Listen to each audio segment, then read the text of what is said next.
هذه المشاهد ليست من لاس فيغاس، بل من السعودية بلاد الحرمين ومنبع العقيدة والتوحيد. ظهرت جينيفر لوبيز شبه عارية تتمايل على إيقاع الموسيقى الصاخبة، تدعو بكلمات أغنيتها للرقص سكارى طول الليل.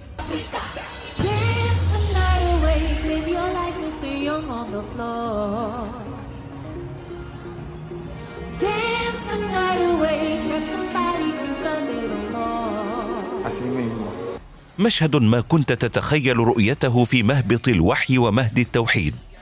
في بداية العرض دخلت جينيفر لوبيز مرتدية فستانة، ثم شرعت في نزعه لتبقى بقطعة قماش لامعة أشبه بالمايو، وسط تصفيق السعوديين على إنجازها العظيم.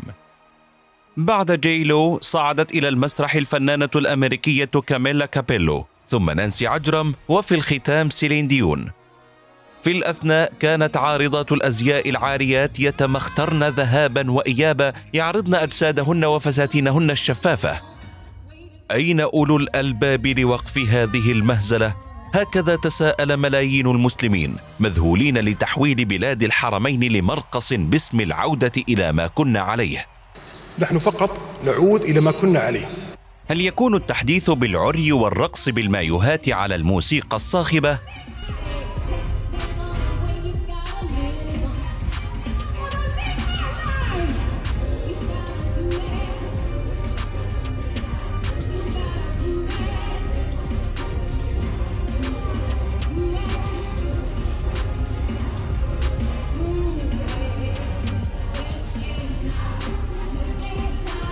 وأنتم ما رأيكم فيما يحدث في السعودية؟